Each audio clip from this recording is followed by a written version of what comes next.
பிரியமானவர்களே, உங்கள் அனைவருக்கும் என் அன்பார்ந்த வணக்கம்.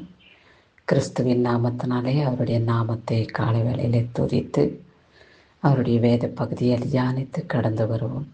ரோமர் 12ஆம் அதிகாரம் 12வது வசனம்.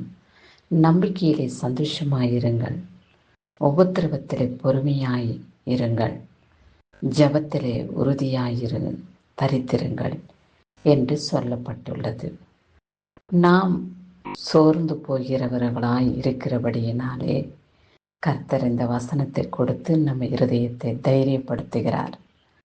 இந்த வசனத்தின் நிமித்தமாய் நம்முடைய இருதயம் தைரியத்தோடு அவருடைய பாதப்படியிலே அமர்ந்திருக்கிற நமக்கு எந்த தீங்கும் அணுகாது, எந்த துக்கமும் நம்மை தொடாது. ஆகையாலே கர்த்தர் பேசுகிற வார்த்தையை நாம் கவனிப்போம் என்ற எண்ணத்தோடு இந்த வசனத்தை நீங்கள் கண்காணியுங்கள். நாம் தேவனிடத்திலே நம்பிக்கையாய் இருக்க வேண்டும்.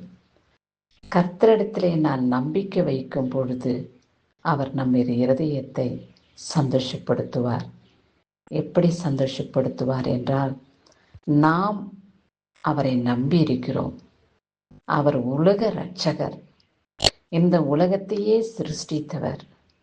நம்முடைய ஜீவனை அவர் நமக்கு தந்தவர். அவருடைய சுவாசத்தை நம்முடைய சரீரத்திலே ஊதி நாம் ஜீவனோடு இருக்க செய்தவர். தேவாதி தேவன், ராஜாதி ராஜன். அவர் சொல்லுகிறதான வார்த்தை நான் நம்புகிறேன், நான் விசுவாசிக்கிறேன். நிச்சயமாய் அவர் என் ஜெபத்தை ஏற்றுக்கொண்டு என் விண்ணப்பத்துக்கு பதில் கொடுப்பார் என்று நாம் சந்தோஷமாய் இருக்க வேண்டும். நமக்கு உபத்திரவம் நேரிடும் பொழுது, துக்க துயரம் நம்மளை வாட்டும் போது நாம் பொறுமையாய் காத்து கொண்டிருக்க வேண்டும். ஏன் உபத்திரவத்திலே பொறுமையாய் இருக்க வேண்டும் என்றால், முன்ன சொல்லப்பட்டுள்ள வார்த்தை, நீங்கள் கர்த்தரை நம்பியிருக்கிறபடியினாலே கர்த்தர் உங்களை ஆசீர்வதித்தருளும்படியாக கர்த்தரிடத்திலிருந்து உங்களுக்கு கிருபை கிடைக்கும்படியாக பொறுமையோடு அவரிடத்திலே நாம் காத்து கொண்டிருக்க வேண்டும். அப்படி நாம் பொறுமையோடு காத்து கொண்டிருந்து ஜெபத்திலே உறுதியாய் தரித்திருக்க வேண்டும். என் தேவனே, நான் உம்மிடத்திலே வேண்டிக் கொண்ட வார்த்தையின்படி இவைகள் எல்லாம் எனக்கு செய்து என்னை சந்தோஷப்படுத்துவீர்.